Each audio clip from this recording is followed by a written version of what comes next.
3,000 करोड़ रुपए, ये बड़ा आंकड़ा 2022 से लेकर 25 तक का आंकड़ा है कि जिसमें आप जैसे मेरे जैसे भोले लोगों से डिजिटल अरेस्ट के जरिए, साइबर फ्रॉड के जरिए स्कैमस्टर्स ने लूटे हैं। इस पर और बातचीत करने के लिए हमारे साथ cyber crime expert Amit Dubey हैं।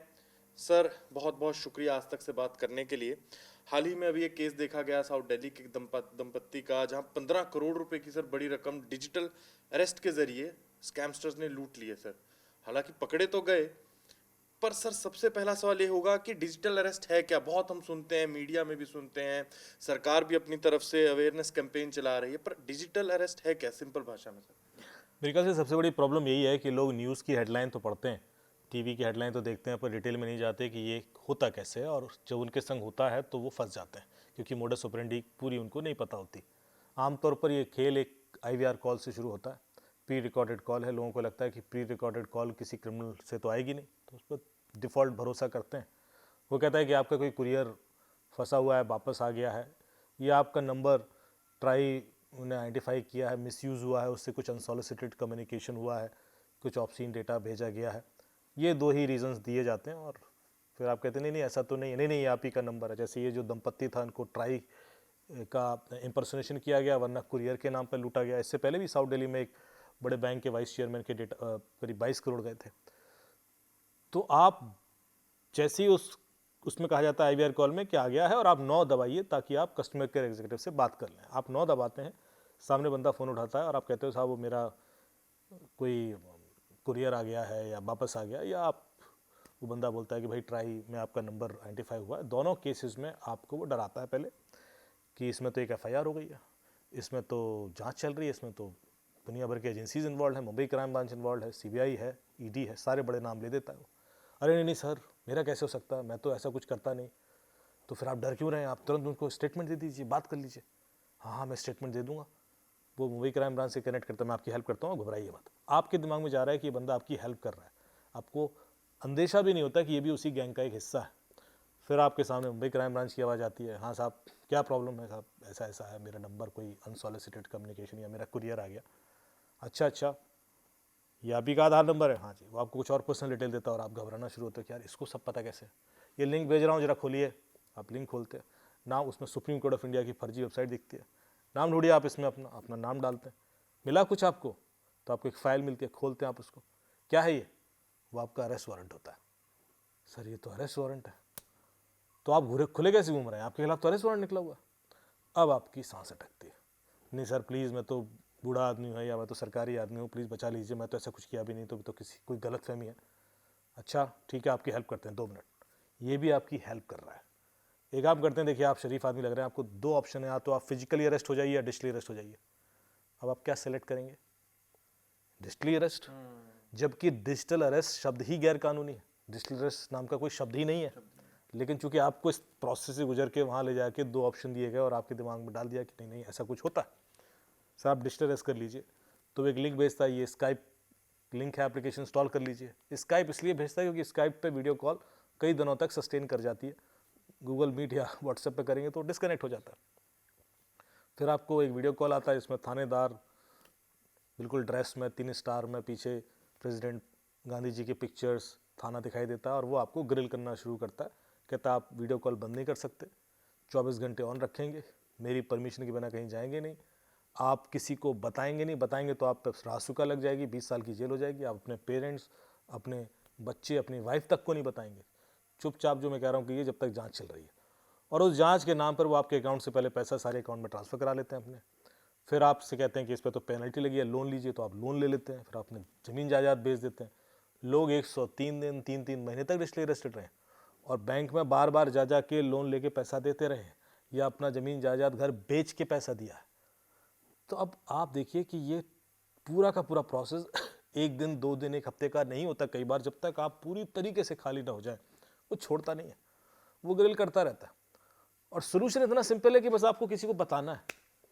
The moment you are sharing it with someone, आपकी प्रॉब्लम सॉल्व होगी, वो तुरंत रिएक्ट करेगा ये तो फ्रॉड है। लेकिन आप इतना डर चुके होते हो कि आप किसी को नहीं बताते। अभी जो लखनऊ में एक सक्सेना जी थे, जब उनके संग डिजिटल अरेस्ट हुआ, तो उनके बेटे को पता था कि ऐसी कोई चीज़ होती है, वो घर से बाहर नहीं निकल रहा है, और वो US रहता था। उनकी माँ ने बताया वो तो कमरे से बाहर नहीं निकल रहे हैं, वो तो अंदर ही पता नहीं क्या कर रहे हैं, हफ्ता भर हो गया। बोले हफ्ता भर हो गया? उनका दरवाजा तोड़ो, अंदर घुसो। जब उनको रियलाइज करा गया कि आप कर क्या रहे हो, ये तो डिजिटली अरेस्टेड फ्रॉड है, उनको एहसास ही नहीं हुआ। तो आप के संग जिस तरीके से डीलिंग होती है वो इतना सोफिस्टिकेटेड होती है। जैसे मैंने उनसे पूछा भी सक्सेना जी से कि आपको पूरे हफ्ते या रियलाइज़ क्यों नहीं हुआ कि एक फ्रॉड भी हो सकता है? तो उन्होंने कहा यार बड़े ही अच्छे तरीके से बात करते थे वो। मेरे से पीछे बुक्स वगैरह देखी तो बोलते हैं कि क्या करते हैं आप? मैंने कहा मैं पोएट हूँ, कवि हूँ, तो कुछ सुनाइए। मैंने कविताएं सुनानी शुरू की। तो बोले आप तो शरीफ आदमी लग रहे हैं, आपको जल्दी छोड़ देंगे, चलिए आप अकाउंट डिटेल दीजिए। तो आप देख रहे हो कि वो हर उस चीज़ में एंगेज करते हैं आपको जो आपकी लाइफ में इंपॉर्टेंस रखती है। आपके बच्चे का नाम दे देंगे, उसको मत बताना, उसकी नौकरी चली जाएगी, तो आप डर जाते हो। ये पूरा का पूरा प्रकरण ऐसे बुना जाता है कि आप जब तक पूरी मोडस ऑपरेंडी आपको नहीं पता है, आप उलझ जाएंगे, आप फंस जाएंगे। सर, कब ये कल्चर शुरू हुआ और भारत में कौन कौन से ऐसे जो हॉट बेड बोलेंगे राज्य हैं, और कहाँ के सर ये स्कैमस्टर्स ज़्यादा हैं? कई बार देखा जाता है पाकिस्तान से भी लोगों को कॉल आती है, इंटरनेशनल कॉल्स भी आती हैं। तो सर इसकी शुरुआत कैसे हुई, कब हुई? देखिए शुरुआत तो जिस दिन से इंटरनेट आया था उसी दिन से हो रही है, लेकिन भारत में जब डिजिटलाइजेशन ज़्यादा प्रोसेस हुआ तो ज़्यादा नंबर्स होने लगे केसेस के, क्योंकि जहाँ आप रहेंगे क्रिमिनल वहीं पहुँच जाएंगे। यदि आप दिन में 15-16 घंटे इंटरनेट पर बिता रहे हैं तो क्रिमिनल भी आपको इंटरनेट पे ही मिलेगा। आप बाहर जा कहाँ रहे हैं? बाहर जाएंगे तो बाहर लूटेंगे। क्रिमिनल आपको वहीं तो ल्योर कर सकता है या डरा सकता है जहाँ आप हैं। तो ऐसा नहीं है कि क्राइम नया है, क्राइम तो वही है, पहले भी धोखेबाजी होती थी। MLM के नाम पे लुटे लोग, चिट फंड के नाम पे लुटे लोग, अब वही साइबर स्पेस में हो रही है। बस इतना अंतर है साइबर स्पेस में इसलिए क्योंकि आप सामने वाले को देखते नहीं हो, तो वो कुछ भी बन के आपको कॉल कर सकता है और आप उस पर भरोसा कर लेते हैं, तो उनके लिए काम आसान हो जाता है। अभी पिछले 2019 से 2025 तक के ही आप ट्रेंड देखेंगे तो 2019 के आसपास जो गृह मंत्रालय का हेल्पलाइन है उसमें हर दिन 500 से 600 केस आते थे। आज हर दिन 30 से 35 हज़ार केस आते हैं। तो आप पिछले सिर्फ 7 साल का डिफरेंस देख लीजिए कि कहाँ से कहाँ पहुँचा है। पिछले साल 2023 का डेटा है कि करीब 22 लाख या 23 लाख केसेस रजिस्टर हुए cybercrime.gov.in पर। तो 2025 में इससे ज़्यादा ही हुए होंगे, 35-36 लाख हुए होंगे, और अभी शायद ये 50 लाख केस पहुंच जाएगा। तो ये तो ग्रोथ है जो 25-30% हर साल डेफिनेटली ग्रो कर रहा है साइबर क्राइम। हॉटस्पॉट जो आप बात करें नॉर्मली बॉर्डर एरियाज होते हैं, नॉर्मली जो दो स्टेट के बीच, क्योंकि इनको क्या होता है कि एक ही सिम कार्ड कई बार यूज़ कर सकते हैं यदि स्टेट बदल लें, क्योंकि हमारे यहाँ law and order state affair है।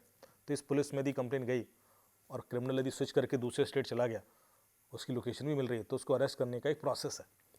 क्रिमिनल फिर वहाँ से तीसरे स्टेट चला जाता है। तो आप देखेंगे नूह, भरतपुर, मेवात, अलवर, ये एक हॉटस्पॉट बन गया, क्योंकि वहाँ से दिल्ली, हरियाणा, राजस्थान, यूपी आना बड़ा आसान है। फिर मथुरा के आसपास का जो बेल्ट, अगेन वही राजस्थान से जो टच करता है, जामताड़ा जैसे है वो एक एरिया था, ऐसे औरंगाबाद एरियाज़ हैं, ऐसे बहुत सारे 70 के करीब हॉटस्पॉट हैं इंडिया में। जो जितने भी स्टेट बॉर्डर्स हैं उसमें कोई ना कोई ऐसा गांव या बॉर्डर एरिया ऐसा डेवलप हो गया है जहां पर क्रिमिनल अपने आप को सेफ समझते हैं और वहां से ऑपरेट करते हैं। सर ये तो रहे जो हॉटस्पॉट्स की बात रही, सबसे ज़्यादा विक्टिम सर कहाँ आपने देखे जब आपने एनालिसिस किया, खास करके डिजिटल अरेस्ट का? क्योंकि इसमें एक पैटर्न देखा था, बूमर्स, ज़्यादातर जो बुजुर्ग लोग हैं वही ज़्यादा सर इसके शिकार बनते हैं। पर कौन से सर ऐसे राज्य हैं या कौन से ऐसे शहर हैं जहाँ से ज़्यादा केसेस निकल कर आते हैं सर? देखिए जहाँ पैसा होगा वहीं शिकार ज़्यादा होंगे। आप सीनियर सिटीजन को इसलिए टारगेट कर रहे हैं क्योंकि उनके पास पैसा होता है, लाइफ लॉन्ग की जो अर्निंग है उनकी हुई है, और वो बहुत बड़ा अमाउंट एक साथ निकालना आसान होता है। एक यंगस्टर को टारगेट करेंगे तो 50,000 1 लाख से ज़्यादा नहीं लूट पाता आदमी। तो हर एक एज ग्रुप के लिए अलग अलग अटैक वेक्टर होता है। पहले उनके पास आपका डेटा होता है कि आपकी एज क्या है, आपकी क्या कमजोरियां हैं, आपके प्रोफाइलिंग करके बैठे होते हैं। उनके पास आपके बैंक अकाउंट डिटेल भी होते हैं, पासवर्ड भी होते हैं, क्योंकि पासवर्ड भी कभी कोई मांगता नहीं है क्रिमिनल, वो OTP के चक्कर में पूरी ट्रस्ट बिल्डिंग एक्सरसाइज करता है। यदि आप 15 से 25 साल के बीच में हैं तो आपको लालच दिया जाएगा जॉब का, कि आपको इजी जॉब, आसान पैसा कमाने का लालच, कि आप यूट्यूब लाइक कीजिए, फेसबुक लाइक कीजिए, 150 रुपये कमा लो, 500 रुपये कमा लो, या आपको बाहर की जॉब के लिए लालच दिया जाएगा, या आपको सोशल मीडिया में फॉलोअर बढ़वा लीजिए, या आपकी ब्लू टिक करा देते हैं। ये सारे लालच उस एज ग्रुप के लिए ज़्यादा प्रोमिनेंट होते हैं, यंगस्टर के लिए फंसते हैं, पर उनका नुकसान लिमिटेड होता है, 25,000 50, जितना उनका पैसा होगा वही जाएगा। डिफेमेशन होता है, कई बार सेक्सटॉर्शन के केसेस भी होते हैं। फिर आप आते हैं 25 से 50, 25 से 45 वाला, जिनके पास थोड़ा तो पैसा है पर वो और बढ़ाना चाहते हैं, 15 लाख 20 लाख या वो 5 करोड़ करना चाहते हैं। तो उनको इन्वेस्टमेंट का लालच दिया जाता है कि आप क्रिप्टो इन्वेस्टमेंट कीजिए, देखिए आपका पैसा बढ़ेगा।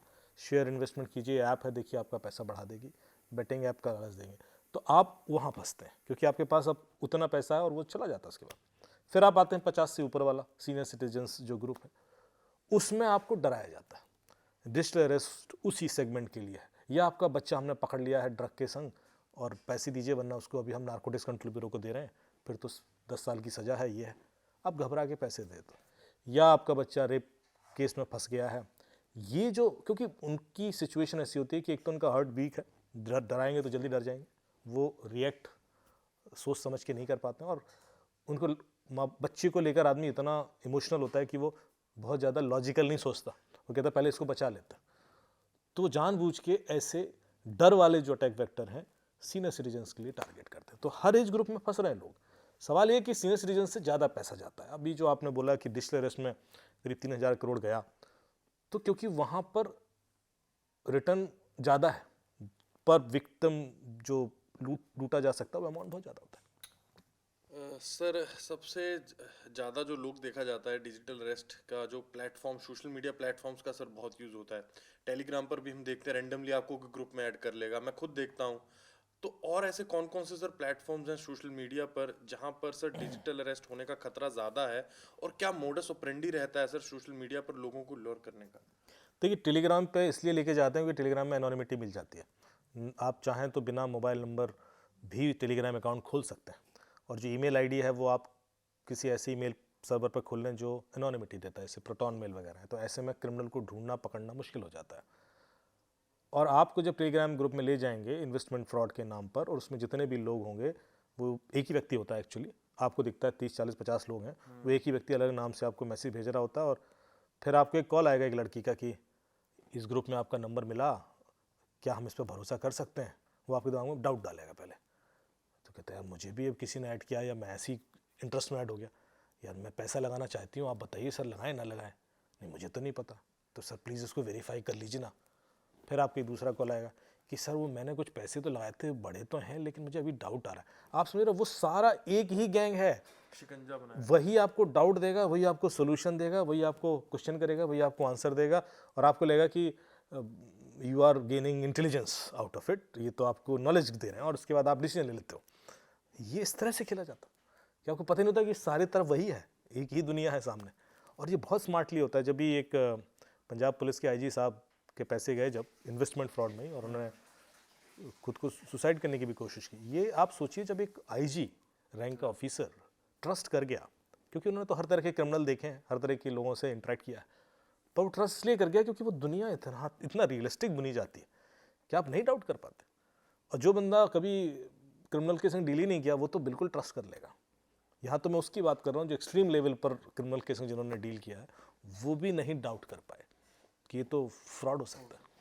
सर, कोई ऐसा केस, कोई ऐसा पैटर्न जो आपने देखा हो बहुत नया है, मतलब पहले के क्राइम से लेकर जो अभी पैटर्न में चेंज है, और कोई ऐसा केस जो आप कभी भूलोगे नहीं, मतलब इस तरीके से शिकंजा कसा गया कि एक नया पैटर्न सेट किया गया, कुछ ऐसा किया गया जो आप भूल ही नहीं सकते कि मतलब एक सेट कर दिया स्कैमस्टर ने? देखिए, अभी क्या हो रहा है कि एआई बहुत इस्तेमाल होता है तो हमेशा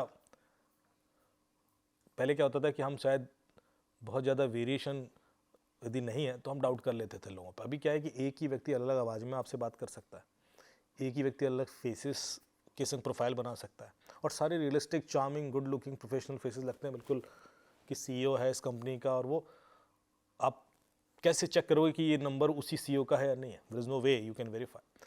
तो एक पूरी दुनिया रचना बहुत आसान हो जाता है। जो एक थोड़ा अनयूजुअल सा केस में ज़रूर बताऊंगा जब ये हो रहा है, जिसमें मैं भी नागपुर पुलिस ट्रेनिंग के लिए गया था, तो वहाँ पर उन्होंने नोटिस किया कि जब फ़ोन चोरी होता है तो उसके बाद उसमें से पैसे निकल जाते हैं। तो मैंने कहा कैसे कैसे पैसे निकल जाते हैं? तो बोले नहीं आईफोन भी चोरी होता है, तो चोरी होने के 20 मिनट बाद, आधे घंटे में सारे पैसे निकल जाते हैं। तो मैंने कहा आईफोन चोरी होगा तो पहले आईफोन का पासकोड चाहिए, फिर उसका यूपीआई का पिन चाहिए, फिर तो पैसे निकलेंगे ना। निकल रहे हैं, देखिए आप लॉग देख लिया हमने एनपीसीआई का, तो निकल रहे थे। तो मैंने फिर थोड़ा रिसर्च किया तो हमें मोडस ऑपरेंडी क्लियर हुई। अब होता क्या है कि मोडस ऑपरेंडी, अब इसलिए बता रहा हूँ कि लोग बच सकें, इसलिए नहीं कि वो इस्तेमाल करें। आप को पता होना चाहिए कि जो यूपीआई पेमेंट है वो फीचर फ़ोन या कीपैड फ़ोन में भी हो जाता है। जो सस्ते वाले फ़ोन आते हैं उसमें आप किसी भी फ़ोन से डायल कीजिए *99#, तो एक मेनू खुल जाता है एपलेट, और उसमें होता है सेंड मनी, रिसीव मनी के ऑप्शन आते हैं। तो यदि आपका आईफोन चोरी हुआ, वो सिम निकाल कर दूसरे फ़ोन में डाले और *99# डायल कर दे, तो वो मेनू खुल जाएगा और उसके बाद वो फ़ोन नंबर या पैसा डाल के पेमेंट कर सकता है। लेकिन उसको यूपीआई पिन अभी भी चाहिए होगा, बिना यूपीआई पिन के पैसा नहीं भेज सकता। यदि जब आप *99# डायल करेंगे तो जो लास्ट ऑप्शन मेनू में आता है वो आता है यूपीआई पिन रीसेट का, तो you can reset UPI pin. पर जब आप रीसेट करने जाएंगे तो आपसे उस नंबर से एसोसिएटेड जो बैंक अकाउंट है उसके डेबिट कार्ड के लास्ट के 4 डिजिट मांगे जाएंगे, और वो 4 डिजिट निकालने का भी तरीका है, वो मैं एक्सपोज नहीं करना चाहता, but that sort of vulnerability is there कि आपका यदि फ़ोन चोरी हो गया तो पैसे निकल जाएंगे। अब उससे बचना कैसे? एक तो मैं रिकमेंड करता हूँ कि ई-सिम यूज़ कीजिए, क्योंकि ई-सिम स्वैप नहीं हो सकता, फ़ोन के अंदर वो बाइंड होता है। दूसरा, आप सिम लॉक कर सकते हैं। आपके सिम के अंदर एक ऑप्शन होता है फ़ोन के अंदर सेटिंग्स में, स्मार्ट सेटिंग्स या एडवांस सेटिंग्स में जाके सिम लॉक का, उसमें आप पिन डाल सकते हैं सिम के ऊपर। तो यदि कोई सिम दूसरे फ़ोन में डालेगा तो पहले पिन मांगा जाएगा, तो यदि उतना आप कर लें तो भी आप बचे रहेंगे। सर, कोई मार्केट में ऐसे सॉफ्टवेयर्स हों, ऐप्स हों, जिससे आपको श्योरिटी हो कि शायद आप डिजिटल अरेस्ट और भी किसी साइबर क्राइम से बच जाएं? कुछ मार्केट में ऐसा ट्रेंड है सर, चल रहा है अभी? देखिए, सबसे पहले तो एक ऐप सजेस्ट करूँगा जो आपको प्रोएक्टिवली बहुत बचा सकती है ऐसे अटैक से। ऐप का नाम है मोबी आर्मर, वेबसाइट है armour.mobi, और मोबी आर्मर ऐप का नाम है। So armor.mobi is website, but mobi armor is the app. आप उसको प्ले स्टोर, ऐप स्टोर दोनों पे मिल जाएगा। करीब 10 लाख से ज़्यादा डाउनलोड है अभी उसके, तो इसलिए बता रहा हूँ कि ये चीज़ें चेक करना चाहिए, क्योंकि क्लोन्ड ऐप भी कई बार मिल जाती हैं, फिर आदमी गड़बड़ कर देता है। तो क्रेडिबिलिटी चेक करना बहुत ज़रूरी है, चाहे वो बैंकिंग ऐप हो, चाहे वो सिक्योरिटी ऐप हो। इसमें 6 ऐसे ऑप्शंस हैं जो आपको बचा सकते हैं क्राइम से। पहला ऑप्शन है कि QR कोड सिक्योरिटी चेक का। अब आजकल आप QR कोड बहुत तरीके से इस्तेमाल करते हैं। Visiting card exchange QR code, आपका मूवी टिकट तो QR code, boarding pass QR code, hotel का मेनू कार्ड तो QR कोड, शादी का card QR code, WiFi connection QR code, advertisement QR code, payment तो QR कोड है। So you are surrounded with QR code. एक गलत QR code आप scan करेंगे और आपकी डिटेल लीक हो जाएंगे या पासवर्ड लीक हो जाएंगे या आपका पैसा भी जा सकता है। तो आप मोबी आर्मर से QR कोड स्कैन कर लें पहले, वो बता देगा ये सेफ़ है अनसेफ है, क्या नुकसान कर सकता है, कैमरा ऑन करेगा या माइक्रोफोन ऑन करेगा आपका। दूसरा इसमें ऑप्शन है लिंक स्कैनिंग का। आपको एक SMS आ गया, RTO का चालान है, भर दीजिए, अब आप डर के आपने पेमेंट कर दिया, पर वो तो फर्जी लिंक था। आपको पासपोर्ट ऑफिस से लिंक आ गया कोई, या आपने गूगल पे खुद ही सर्च किया कि मुझे केदारनाथ में हेलीकॉप्टर बुक करना है, उड़ीसा में होटल बुक करना है, या कोई ई-कॉमर्स लिंक आ गया, अयोध्या में आश्रम बुक करना है, कुंभ में टेंट बुक करना है। लोग लुटते हैं क्योंकि आप गूगल सर्च करके गलत लिंक पर पहुंच जाते हैं, क्योंकि जो स्टार्टिंग लिंक होती है वो क्रेडिबल नहीं होती। यदि आप कभी भी कोई ई-कॉमर्स ट्रांजेक्शन करना है, पहले उस लिंक को स्कैन कर लो मोबी आर्मर से। वो बता देगा ये फर्जी लिंक है, ये क्लोन्ड है, ये चाइना, टर्की, ईरान, पाकिस्तान में होस्टेड है, 2 हफ्ते पुरानी है, बहुत सारे रीज़न देगा, इवेंचुअली कंक्लूड करेगा कि इस पर पैसा ट्रांसफ़र करना सेफ नहीं है, फिर आप डिसीजन लें। तीसरा होता है ऐप, कि आपके फ़ोन में कोई ऐप तो नहीं आ गई जो गड़बड़ कर रही है, जो OTP भेज देती है बाहर या आपका डेटा चुरा के भेज रही है। तो आपके लिए ऐप सिक्योरिटी स्कैनिंग का भी ऑप्शन है इसमें, जिसमें आप कोई भी ऐसी ऐप है जो रिस्क क्रिएट कर रही है वो रेड में आ जाएगी, जो मॉडरेट है वो ऑरेंज में होगी, और जो सेफ है वो ग्रीन में होगी। कई सारी ऐप होती हैं जो स्क्रीन शेयर कर देती हैं, quick support, AnyDesk, team viewer. यदि ऐसी कोई ऐप आपके फ़ोन में होगी तो मोबी आर्मर वार्न कर देगा, क्योंकि ये स्टोर तो प्ले स्टोर पर ही होती है, वहीं से इंस्टॉल करते हो, पर ये आप कारण बनती है आपके पैसे जाने का। लोगों को पता नहीं होता कि इससे होने क्या वाला है, और वो इंस्टॉल कर लेते हैं। कई सारे गेम्स हैं जो आपके OTP चुरा के बाहर भेजते हैं, बच्चे इंस्टॉल कर लेते हैं। तो मोबी आर्मर ऐसे गेम्स को के बारे में वार्न कर देगा कि भैया इंस्टॉल करो, ये तो OTP ले रहा है आपका। फिर इसमें वाईफाई सिक्योरिटी का भी ऑप्शन। तो ऐसे बहुत सारे इंटरेस्टिंग ऑप्शन हैं, आप यूज़ करेंगे तो काफ़ी हद तक तो बच सकते हैं। तो डिजिटल अरेस्ट के केसेस जो देखा जा रहा है भारत भर में बढ़ते जा रहे हैं, और हज़ारों करोड़ों जो लोगों के रुपये हैं, जो स्कैमस्टर्स हैं, वो लूट के लेके जा रहे हैं। इस पर हमसे बातचीत करते हुए सर ने बताया कि क्या मोडस ऑपरेंडी रहता है, कैसे बचा जा सकता है, क्या पैटर्न फॉलो किया जा रहा है। और आप भी लोग जो इस वीडियो को देख रहे हैं वो सावधान रहें, पहले लिंक चेक करें, वेरीफाई करें और फिर बात करें। कैमरामैन इमैनुअल जोस के साथ अनमोल नाथ बाली की दिल्ली से रिपोर्ट।